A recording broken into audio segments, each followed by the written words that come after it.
Hello guys, hope you are enjoying very good health. Till now we have studied about Pacific Ocean, Atlantic Ocean and Indian Ocean. Now we are going to study about Arctic Ocean. Arctic ocean सबसे छोटा और शेलोएस्ट ocean है, यानी कि इसकी ज़्यादा गहराई नहीं है। अगर हम एरिया की बात करें तो इसका एरिया 1,40,56,000 स्क्वायर किलोमीटर बनता है। ये तकरीबन 3% ऑफ अर्थ सरफेस को कवर करता है, और अगर हम सिर्फ पानी की बात करें तो ये तकरीबन 1.3% ऑफ वाटर सरफेस को कवर करता है। लोकेशन की अब थोड़ा सा बात कर लेते हैं। यहाँ पे आप देख रहे हैं हमारे पास यूरोप है और यहाँ पे हमारे पास एशिया है, तो इसको हम मिला के क्या बोलते हैं, यूरेशिया। एक साइड पे आप देख रहे हैं इसके यूरेशिया है, दूसरी साइड पे अगर हम देखें तो नॉर्थ अमेरिका है। यहाँ पे आपको नज़र आ रहा है अलास्का है, कनाडा है, बैफिन आइलैंड्स हैं, तो ये नॉर्थ अमेरिका में आ जाते हैं तमाम। और अगर हम जो दूसरे जो आइलैंड्स हैं वो भी अटलांटिक ओशन को कवर किए हुए हैं। नेक्स्ट स्लाइड में अगर हम चलें तो इंटरनेशनल हाइड्रोग्राफिक ऑर्गेनाइजेशन इसको ओशियन के तौर पे रिकग्नाइज करती है। ये हमारे पास रेफरेंस है। हमने देखा कि ये रफरी सर्कुलर बेसिन है, सैलिनिटी इसमें सबसे कम है, लोएस्ट है, ज़्यादातर इसमें आइस का कवर रहता है और थोड़ा सा ये पिघल भी जाता है गर्मियों में। United state national snow and ice data centre के मुताबिक जो रेट ऑफ मेल्टिंग है और आइस कवर है वो चेंज होता रहता है सीज़न के मुताबिक। आर्कटिक ओशियन में अगर हम बात करें तो तीन चीज़ें हैं। First of all deep basin है, यानी कि कितना शेलो है, इसकी गहराई कितनी है। उसके अलावा इसमें जो रिजिज हैं वो बहुत ज़्यादा आहिस्ता स्प्रेड कर रही हैं। अटलांटिक में हमने पढ़ा था रिजिज तेज़ी से स्प्रेड कर रही हैं, जबकि यहाँ पे जो रिजिज का स्प्रेड है वो बहुत स्लो है। 50% इसमें शेल्फ सीज पाए जाते हैं। शेल्फ जो सराउंड कर रही हो किसी आइलैंड को, उसको हम कहते हैं इंसुलर शेल्फ। लेकिन उससे पहले हमें ये देखना ज़रूरी है कि शेल्फ होता क्या है। यहाँ पे देखें आप, समंदर बहुत ज़्यादा डीप है, लेकिन जैसे जैसे ये लैंड एरिया के करीब आता है तो इसकी गहराई कम हो जाती है। यहाँ पे आप देखें तो इसकी गहराई कम है, तो इस जगह को हम क्या बोलते हैं, हम इस एरिया को शेल्फ बोलते हैं। अगर इसके इर्द गिर्द किसी आइलैंड्स होंगे तो हम इसको बोलेंगे इंसुलर शेल्फ, और अगर इसके इर्द गिर्द कॉन्टिनेंट होगा तो हम उसको बोलेंगे कॉन्टिनेंटल शेल्फ। तो सबसे ज़्यादा शेल्फ पाए जाते हैं आर्कटिक ओशियन में। तो तकरीबन जो हाफ एरिया है आर्कटिक ओशियन का वो आर्कटिक शेल्फ कवर करते हैं।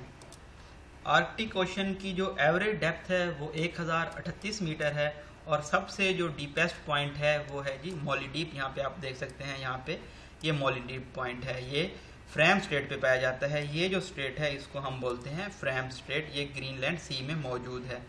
इससे पहले जो पॉइंट डीपेस्ट समझा जाता था उसको हम लिटके डीप बोलते थे, वो यहाँ पे मौजूद था। इसकी जो एवरेज डेप्थ है वो है 5557 मीटर। अच्छा जी, अब हम देख लेते हैं कि आर्कटिक ओशियन पैसिफिक ओशियन को कहाँ पे ज्वाइन कर रहा है। तो ये बेरिंग सी के मकाम के ऊपर ज्वाइन कर रहा है पैसिफिक ओशियन को। और अगर हम बात करते हैं अटलांटिक ओशियन की, तो अटलांटिक ओशियन को ये ग्रीनलैंड सी के मकाम पे, नॉर्वेजियन सी के मकाम पे, और यहाँ पे हमारे पास लेब्राडोर सी है, यहाँ पे ये ज्वाइन कर रहा है अटलांटिक ओशियन को। शेल्फ के बारे में हमने स्टडी किया था कि जो लैंड के पास हमारे पास शेलोएस्ट पॉइंट होता है, ये वाला पॉइंट, इसको हम शेल्फ बोलते हैं। तो कॉन्टिनेंटल शेल्फ दो मशहूर शेल्फ है आर्कटिक में, एक कैनेडियन आर्कटिक शेल्फ है और एक रशियन आर्कटिक शेल्फ है। रशियन आर्कटिक शेल्फ में आगे बेरेंट शेल्फ है, चुकची सी शेल्फ है और साइबेरियन शेल्फ है। ये आपने इनके नाम जो मुश्किल हैं, ये परेशान नहीं होना देख के, हम इनको जब हम डायग्राम देखेंगे तो उसमें हम ज़्यादा डिटेल से इनको स्टडी करेंगे। कैनेडियन आर्चिपेलागोस की उससे पहले बात कर लेते हैं। आर्चिपेलागोस के बारे में हमने पढ़ा था कि ये ग्रुप ऑफ आइलैंड्स होता है, और यहाँ पे तकरीबन आप देखें तो 36,563 आइलैंड पाए जाते हैं। अगर हम कैनेडियन आर्चिपेलागोस की, कैनेडियन आर्कटिक शेल्फ की बात कर लें तो वेस्ट में अगर हम इसकी लोकेशन देखें तो यहाँ पे हमारे पास बीफोर्ट सी मौजूद है, और इसी तरह से ईस्ट में अगर हम देखें तो हमारे पास ग्रीनलैंड मौजूद है यहाँ पे, और बेफिन बे है, ठीक है जी, और डेविस स्ट्रेट भी मौजूद है।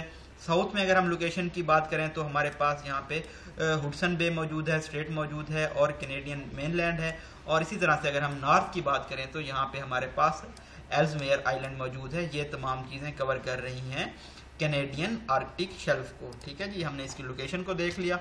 रशियन आर्कटिक शेल्फ की बात करते हैं तो इसमें हमने पढ़ा कि 3 शेल्फ पाई जाती हैं। उनकी लोकेशन अगर हम देखें तो यहाँ पे हमारे पास है बैरेंट शेल्फ, यहाँ पे ग्लोबल वार्मिंग हो रही है और यहाँ पे जो आइस है वो आहिस्ता आहिस्ता पिघल रही है। इसके बाद यहाँ पे हमारे पास ईस्ट साइबेरियन शेल्फ है और इससे आगे हमारे चुक्ची शेल्फ है। ठीक है जी।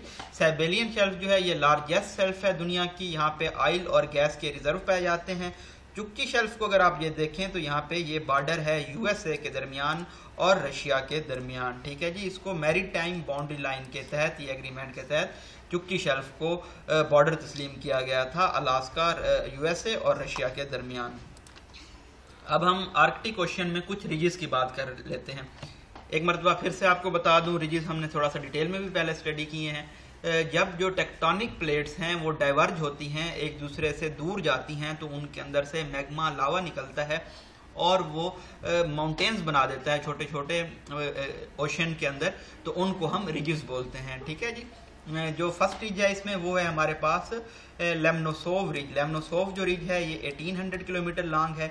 ये न्यू साइबेरियन आइलैंड और एल्समेयर आइलैंड के दरमियान पाई जाती है। यहाँ पे हमारे पास न्यू साइबेरियन आइलैंड मौजूद है और यहाँ पे हमारे पास कहीं पे एल्समेयर आइलैंड मौजूद है। इनके दरमियान यहाँ पे आप देख सकते हैं ये लेमनोसोव रिज आ रही है, ये आपको नजर आ रही होगी।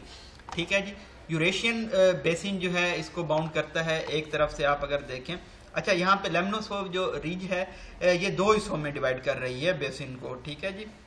एक हमारे पास एमरेशियन बेसिन है और दूसरा हमारे पास यूरेशियन बेसिन है। ये जो हमारे पास डार्क ब्लू कलर में एरिया है ये बेसिन है। ठीक है जी। यहाँ पे पानी बहुत ज्यादा गहरा होता है, जबकि यहाँ पे आपको जो लाइट ब्लू में नजर आ रहा है ये हमारे पास शेल्व्स हैं। तो आप देख सकते हैं तकरीबन जो हाफ है आर्कटिक ओशियन का ये शेल्व्स ने कवर किया हुआ है। अच्छा जी। जो यूरेशियन बेसिन है इसके एक तरफ आप देख सकते हैं ग्रीनलैंड है, यहाँ पे मौजूद है हमारे पास। दूसरी साइड पे हम देखें तो यहाँ पे यूरेशियन बेसिन के लेमनोसोव रिज है, ये वाली हमारे पास। और अगर हम शेल्फ्स की बात करें तो हमारे पास ये एक तरफ लेप्टॉव शेल्फ है, कारा शेल्फ है और बैरेंट शेल्फ है। तो ये हमने लोकेशन की बात कर ली लेमनोसोव रिज की। ठीक है जी। उसके बाद हमारे पास गैकल रिज मौजूद है, यहाँ पे आपको ये नजर आ रहा है।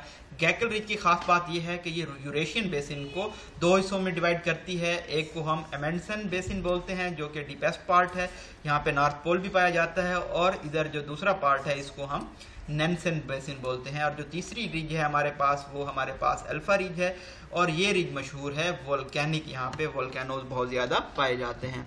ठीक है जी। लेमनोसोव रिज ने डिवाइड किया एमरेशियन बेसिन में और यूरेशियन बेसिन में, और इसी तरह से जो गैकल रिज है उसने यूरेशियन को दोबारा से डिवाइड कर दिया एमेंडसन बेसिन में और नैनसिन बेसिन में। और अल्फा रिज में क्या पाए जाते हैं, वोल्केनोज पाए जाते हैं। ठीक है। कुछ याद करने की, कुछ रट्टा लगाने की जरूरत नहीं है। यहाँ पे ये जो तमाम चीजें हैं ये आपको मैप पे आपने याद रखनी है। आपने जब मैप देखना है तो आपको ये तमाम चीजें आपकी नजर के सामने आ जानी चाहिए। ठीक है जी। यहाँ पे आप देख सकते हैं कैनेडियन आर्कटिक आइलैंड मौजूद हैं। अच्छा जी, आगे चलते हैं। ये लास्ट स्लाइड है हमारी। आज हम आर्कटिक ओशियन ही कवर करेंगे, अंटार्कटिक हम नेक्स्ट लेक्चर में कवर करेंगे क्योंकि लेक्चर थोड़ा सा ज्यादा लंबा हो जाएगा। ये जो हमें ग्रीन और बहुत ज्यादा खूबसूरत पिक नजर आ रही है, एक्चुअली ये बहुत ज्यादा कंट्रोवर्शियल पिक है। वो किस तरह से जी, हम देख लेते हैं। यहाँ पे जो नॉटिकल माइल्स में अगर हम बात करें तो हर जो एरिया टच कर रहा है, यहाँ पे कनाडा है, ग्रीनलैंड है, अलास्का है, तो इनको इजाजत दी गई है कि 200 नॉटिकल माइल्स तक की जो आर्कटिक ओशियन है ये आपका है। जो उससे आगे का एरिया है वो जी कंट्रोवर्शियल लैंड है, हर कोई इस जगह पे कब्जा करना चाहता है, और उसकी रीजन हमने पहले ही स्टडी की है। उसकी रीजन ये है कि यहाँ पे बहुत ज्यादा ऑयल और गैस के रिजर्व हैं, तो इसलिए यहाँ पर हर मुल्क कब्जा करना चाहता है। यहाँ पे जो हमें रेड में नजर आ रहा है ये हमारे पास नॉर्थ पोल है। येलो कलर, ये व्हाइट कलर में जो एरिया है इस पे अभी तक किसी ने दावा नहीं किया, ये अनक्लेम्ड एरिया है। जो बाकी एरियाज की अगर बात करें तो यूएसए कहता है कि हमारा एरिया यहाँ तक है, कनाडा कहता है ये सारा हमारा एरिया है, ग्रीन में रशिया कहता है हमारा एरिया है। ठीक है जी। येलो में नॉर्वे कहता है कि ये हमारा एरिया है सारा। ठीक है। और यहाँ पे बाकी जो एरियाज हैं ये अभी डिस्प्यूटेड चल रहे हैं, हर कोई यहाँ पे कब्जा करना चाहता है। ये जी ब्रीफ एनालिसिस था थोड़ा सा आर्कटिक ओशियन के बारे में। अब तक हम Pacific ocean, Pacific ocean, Atlantic ocean, Indian ocean और आर्कटिक ओशियन स्टडी कर चुके हैं। इसके अलावा हम कॉन्टिनेंट्स भी स्टडी कर चुके हैं ब्रीफली। इक्वेटर लाइन स्टडी की है हमने, प्राइम मेरिडियन स्टडी किया है, tropic of cancer, tropic of capricorn study किया है। अब हम जो हमारा लास्ट टॉपिक रह जाएगा ओशन से रिलेटेड, वो हमारा एंटार्कटिक ओशन होगा, जिसमें हम देखेंगे कि होल्स क्यों होते हैं, ओजोन लेयर में होल्स क्यों होते हैं, और इसी तरह से जो सदर्न ओशियन के बारे में और जो इंपॉर्टेंट मालूमात होंगी उनको हम ब्रीफली डिस्कस करेंगे। उसके बाद हम चलेंगे कॉन्टिनेंट्स को स्टडी करने के लिए। तब तक अपनी दुआओं में याद रखिएगा और कोशिश कीजिएगा कि मैप को अंडरस्टैंड करने की कोशिश करें, इन रिजिस को याद करें, इन सीव्स को याद करें, इन लाइंस को याद करें जो कि सराउंड कर रही हैं आर्कटिक सर्कल को। अटलांटिक में क्या पाया जाता था, इनकी शेप्स को याद करने की कोशिश करें। अच्छा, आर्कटिक में जो लास्ट बात मेरी नज़र पड़ गई, ये भी बताता चलूँ कि ये एंगल की हम बात करें तो ये 66.6 डिग्री नॉर्थ में मौजूद है। सही है जी। तो उम्मीद है आर्कटिक ओशियन आपको अच्छी तरह से समझ आ गया होगा। कोई क्वेश्चन हो, क्यूरी हो तो आप मुझसे पूछ सकते हैं। अगर आप प्रीवियस चीज़ें स्टडी करना चाहते हैं तो आप प्लेलिस्ट में जाके जियोग्राफी और मैप्स की जो सीरीज़ है वहाँ पे जाके तमाम चीज़ें मैप से रिलेटेड स्टडी कर सकते हैं, ताकि मैप पे आपकी गिरफ्त आहिस्ता आहिस्ता मजबूत हो जाए। अपनी दुआओं में याद रखिएगा। अगर आपने अभी तक चैनल को सब्सक्राइब नहीं किया तो ज़रूर सब्सक्राइब कर लीजिएगा ताकि आप डेली अपडेट्स हासिल करते रहें। Thank you so much. अल्लाह हाफिज़।